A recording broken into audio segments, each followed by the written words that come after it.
the University of Wisconsin-Milwaukee, this is UWM Panthervision. A weekly newscast reported, written, and produced by students in the Department of Journalism and Mass Communication.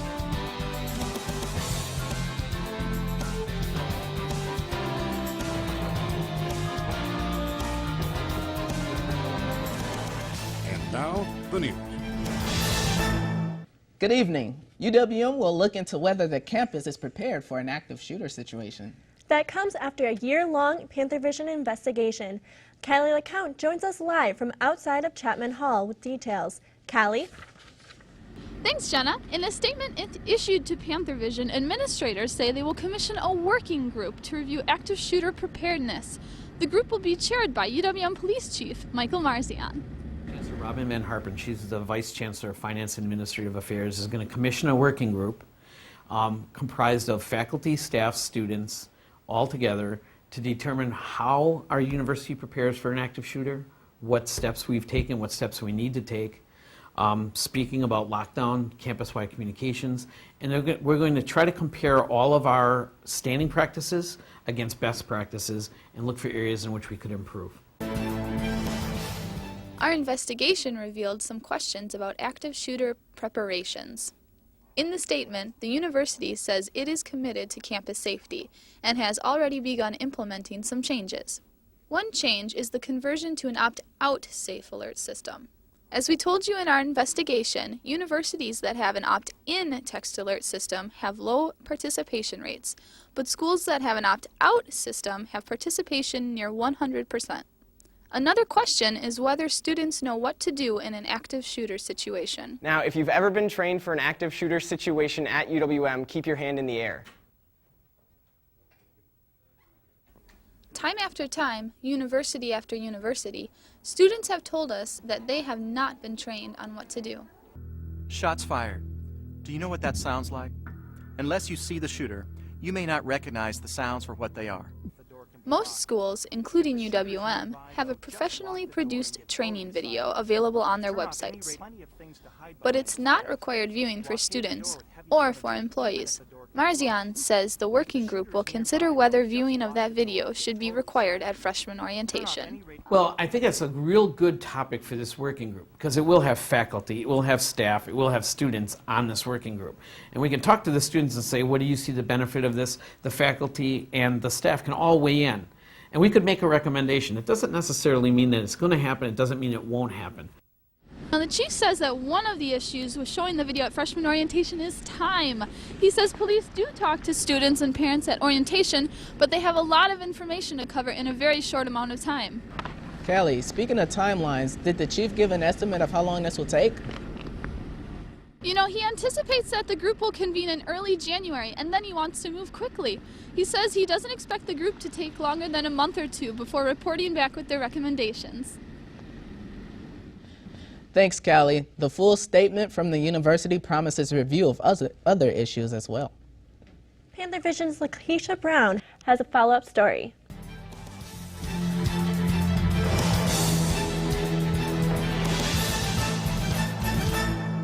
UWM hosts tornado drills. Attention please, this is a tornado drill. But not lockdown drills. And you have a means of egress, the first thing you want to do is get out of the building. And we don't know that we want to overemphasize people defaulting to staying in a building and locking themselves in. Attention, lockdown drill. But some schools, such as Milwaukee Area Technical College, have regularly scheduled drills. The university statement says that the workings group examination will, quote, include training and drills and campus-wide communications. And at that point, I was imagining an armed intruder walking from room to room. WM alum Christy Clancy found herself in the middle of a lockdown at Beloit College, and one of the issues she discovered was that she couldn't lock the classroom door from the inside. That's also the case in many classrooms at UWM. It locks from the inside.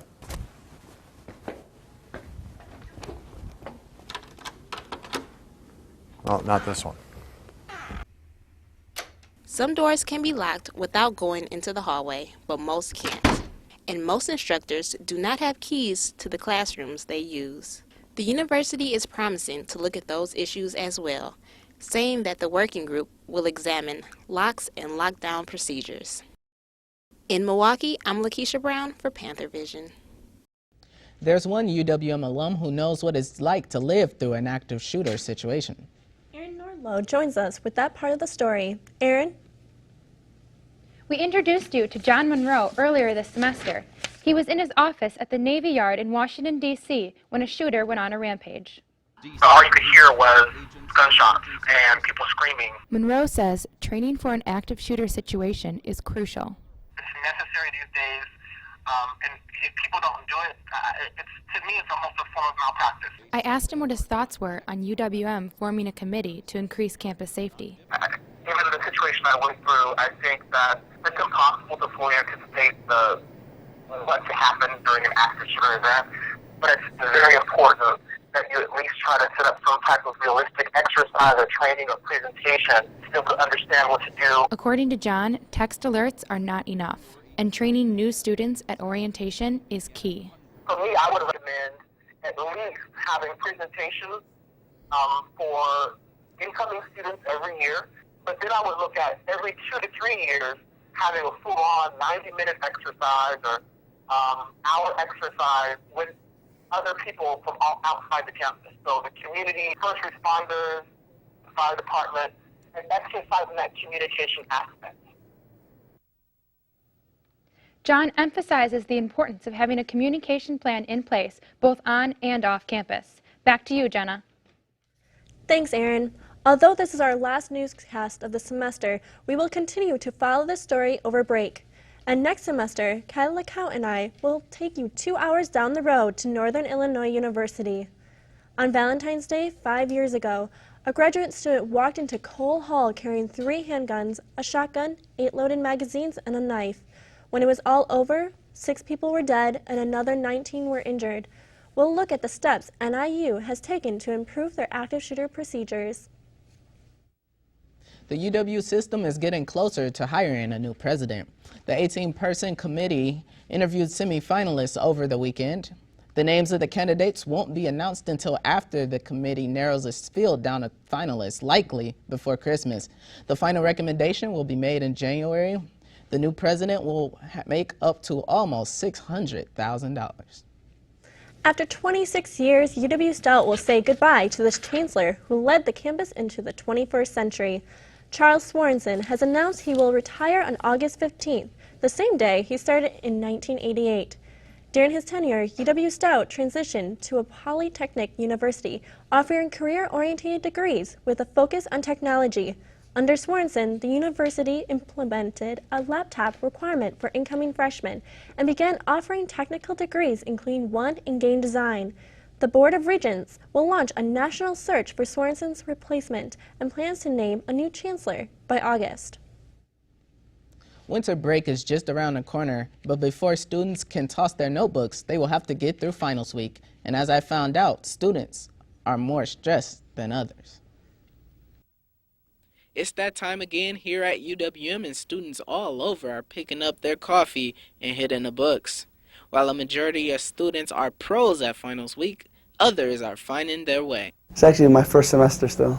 Firaz Hamid, a biology student at UWM, is learning that time management is key when you're a student. Oh, organizing time. Organizing your time is the toughest. You know, you try and play ball, work out, hang out with your friends, go to school, it's tough. It's tough organizing your time. It's not an easy task. Right. Just ask Hamid's friend, Ramesh Shaheen, who has found a system that works for him. I'm sitting here trying to organize my time, like find which test is where. Like I even wrote them on my hand, my whole test schedule. Like most freshmen, this trio loves to have fun, but according to Omar Salih, they still work hard in class. There's been a couple of times where we actually did stuff. We actually accomplished stuff. While these guys are figuring it out together, Real May Escueda, a mentor at the Student Success Center, is helping those in need. Their personal assistant is kind of the word I like using. If they ever need anything, they can always call us, contact us, and we'll direct them to wherever they need to go. It's only a matter of time before lecture halls like these fill up for finals week.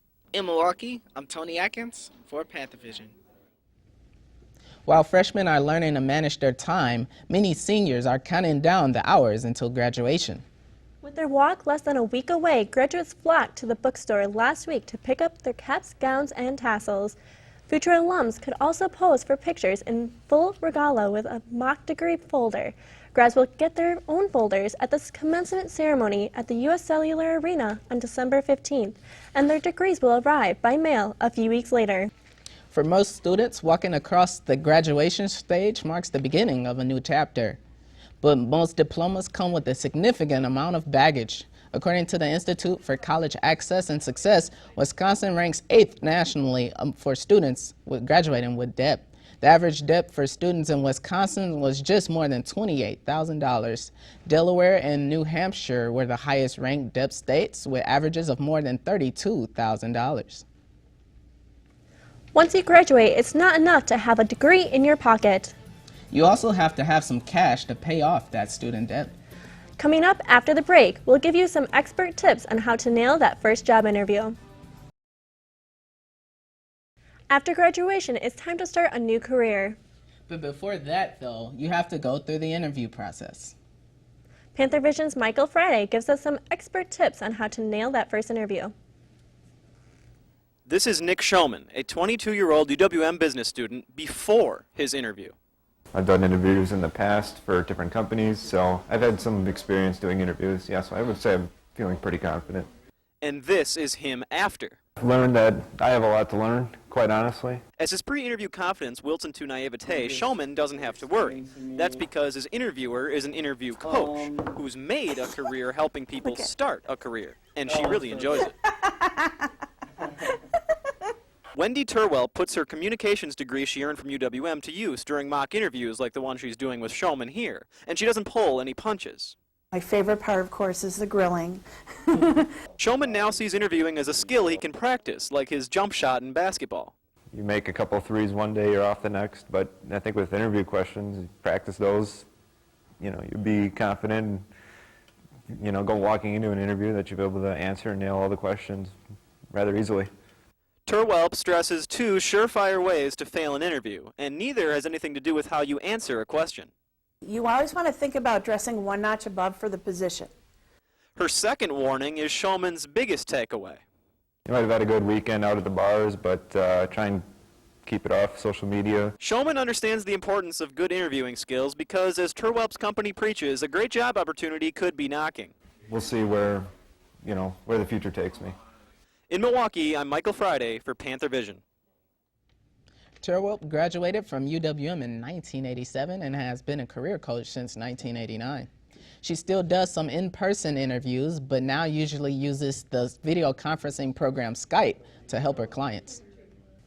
The UWM chapter of the National Student Speech Language Hearing Association is winning a national award. The chapter is being honored with organization's Gold Standing Award. The gold rating is the highest rating in the UWM chapter, with only 14 chapters in the country to receive it. There are more than 300 chapters nationwide. A UWM research team is turning the tables on Facebook. With social media becoming a huge part of people's lives, privacy and information sharing is becoming more of an issue. Information science professor Michael Zimmer released an online multimedia database that holds all public utterances by Facebook founder and CEO Mark Zuckerberg. The goal of the Zuckerberg files is to make sure all of his comments about user privacy is accessible to researchers. The Centers for Disease Control and Prevention estimates around 600,000 people each year die in America from heart disease. A clinic at MATC is trying to help cut down the number by offering free heart scans. Warren Barth tells us about in tonight's MATC report. It's the perfect time to get a free heart scan at MATC's echocardiography clinic. We do these scans on faculty, staff, administration, and students. They have to fill out some paperwork, sign a release, and then we do the screening. Well, what we watch for when a student is performing a scan on an echocardiogram or a cardiac ultrasound is we look at the chambers of the heart, we look at the overall function. We basically look for trouble, but we also give a lot of good feedback as to how well things are working and that everything's in the right place. Color Doppler shows blood flow through the heart. What we do is we obtain our normal images, and as we have the image held in the transducer on the chest, and as we're looking at our image, and we can see blood flow towards the transducer and blood flow away, and we can see if blood is going where it shouldn't be. What people can do to maintain a healthy heart are things like just exercise regularly. We like to say all things in moderation, and so if they exercise, they watch their blood pressure and keep their weight down and make sure that you eat right. So mostly it's a common sense approach to wellness. In Milwaukee for Panthervision, this is Warren Barth. Heart disease costs the U.S. more than $1 billion each year. UWM is growing in more ways than one. Chancellor Michael Lovell cut the ribbon to open the new Biological Sciences greenhouse last week. Formerly a bare patch of roof on the northwest quadrant, this space was transformed into a lab that houses hundreds of plants. Construction caused the lab to move several times from Lapham across town to the Freshwater Sciences building. But the northwest quadrant offers the greenhouse a permanent home. The lab's balmy temperatures and humid air provides shelter from plunging temperatures for plants and students alike. Josh Weber joins us with a look at our weather. Josh? Thank you. How was your Sunday? Were you two able to stay safe during the snowstorm yesterday? Yeah, I stayed inside most of the day, drank hot chocolate. Last week I put some new tires on my car, so we're rolling pretty good.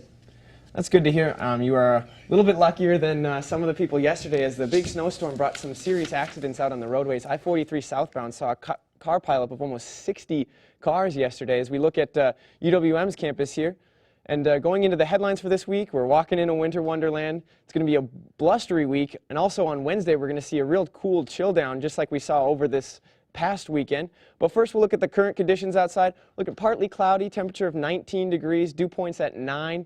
Barometric pressures at 745. Today, partly cloudy, high of 20, low of 7. Precipitation at 20% today. Looking at the lows around the state, it's chilly. Up in Rhinelander, 10 below 0. Over in Eau Claire, we have 7 below. La Crosse is just at 2. Green Bay at 1 below 0. Oshkosh at 1 above 0. Madison at 4. Here in Milwaukee, we're lucky we have the highest temperature at 7 degrees above 0. Looking into the highs for today, 9 in Rhinelander, 6 Eau Claire, 11 in La Crosse, Green Bay at 17, Oshkosh 16, Madison also at 16, and then we in Milwaukee once again lucky at 20 whole degrees above 0. Looking into the forecast for tonight, partly cloudy, low of 7, winds out of the southwest at 17 miles per hour. Going into tomorrow, we're going to be at a partly cloudy but with a lot of wind, high of 21, low of 12. However, with those winds coming out of the southwest at 22 miles an hour, it's going to feel a lot colder than that 21. Going into Wednesday, mostly cloudy, high of 13, low of 1. It's going to be real chilly. Winds coming out of the west at 13. Once again, make sure you bundle up out there. It's going to be cold. Looking into the rest of the week on Thursday, partly cloudy, high of 21, low of 13. Looking into Friday, mostly cloudy, 25, low of 16. Saturday, going to get real warm, 28 degrees and cloudy, low of 16. And then on Sunday, to round out the weekend, high of 23, low of 22. I can't believe I'm looking forward to a 28-degree Saturday. You know, it's going to be nice. It's going to be really nice to get out if maybe you want to go skiing or snowboarding, ice skating. Tony, you ski or snowboard? I ski. What about you? Snowboard. Very nice, very nice. Well, have fun out there in the snow this week. Thanks, Josh. Is finals week causing stress? Does it feel like a knife is being stabbed through your brain? An MATC chemistry teacher may have found out that being stabbed is more helpful than it sounds. Miranda Morin has more in this MATC report. Exams are fast approaching. Have you been stressing about them? Chemistry tutor Susie Stoffel at the West Dallas campus recommends a holistic way to alleviate that stress. You can get acupuncture just because you're curious and you want to see what it feels like, and oftentimes those are the people that find the biggest wow. If you're afraid of needles, have no fear. This is non-invasive and painless. We aren't always in touch with where we're at until all of a sudden you're feeling better. An acupuncture treatment can help your energy flow better, allowing for a healthier body. If we can imagine a stream and it either doesn't have enough water in it or has too much water in it, it's not flowing right. Or say the water's too hot, or it's frozen it's not flowing. So what the needles do is they actually help those pathways to flow better.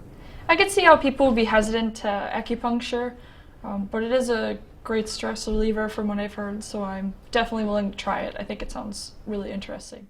Being the healthiest you can be during exam time can help you bring home the A's.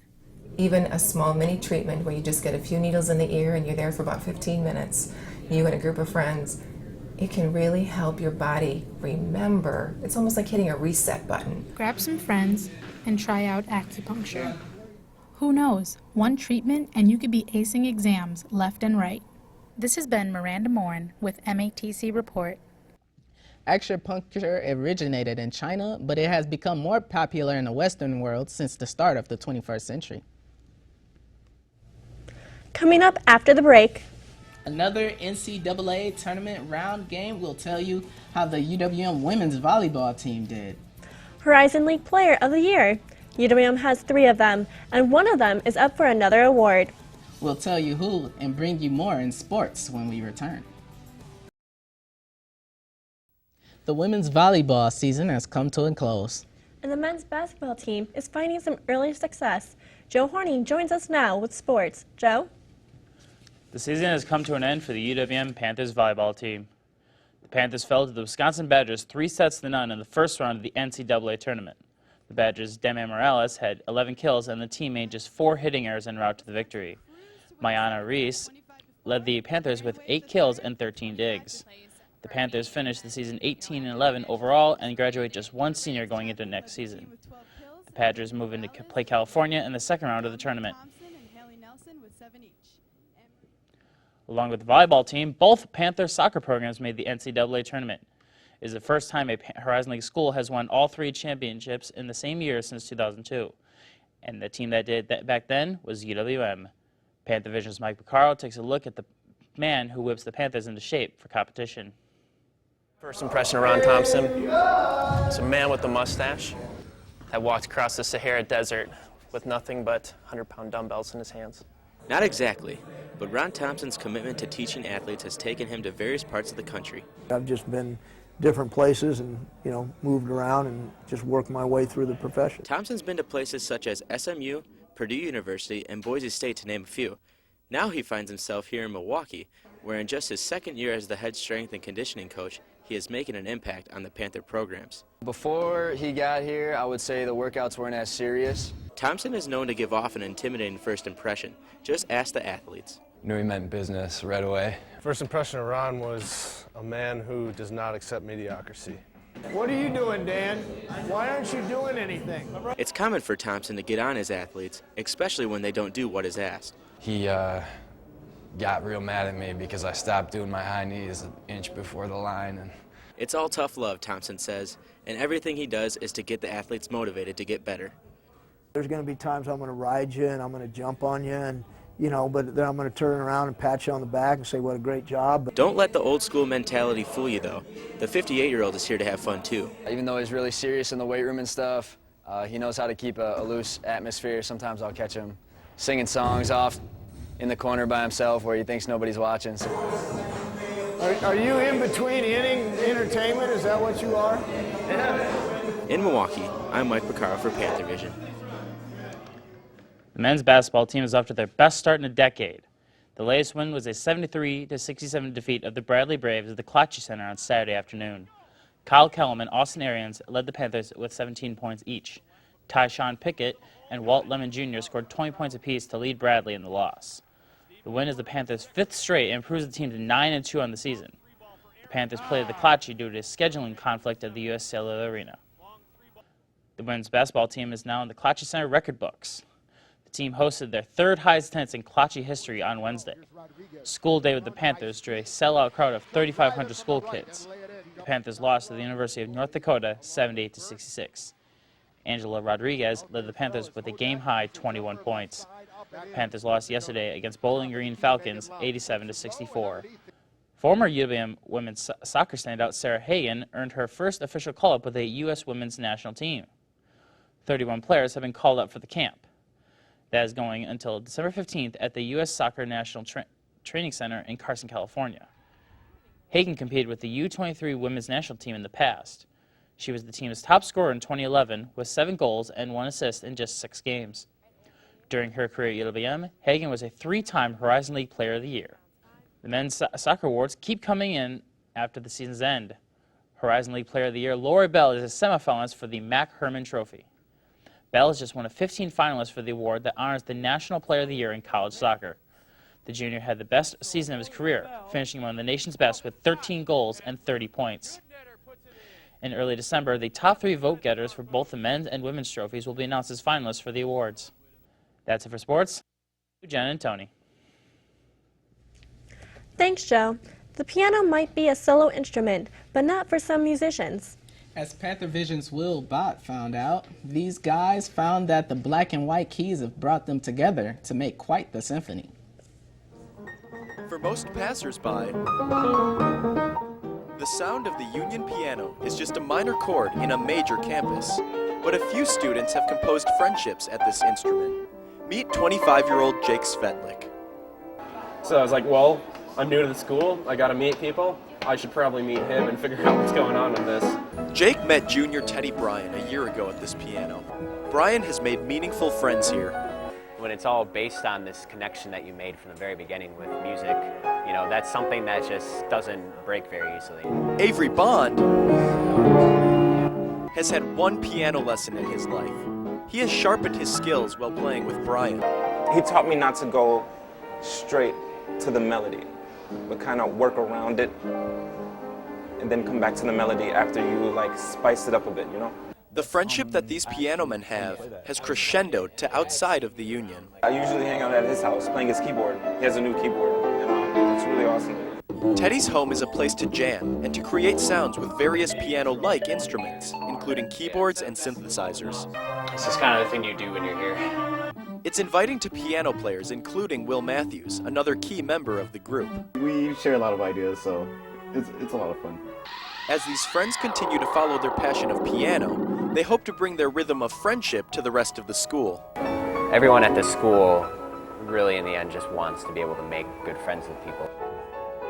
In Milwaukee, I'm Will Bott for Panthervision. The Union Piano is available for use daily from 7 a.m. to 6 p.m. Thank you for tuning in for tonight's edition of Panthervision. You can watch us on Time Warner Channel 14 and AT&T UVerse Channel 99 at 5 o'clock on Wednesdays and Fridays. This is our last newscast for the year. A special thank you to the students in MATC's Video and Production class for making us look good each week. Have a great winter break, everyone.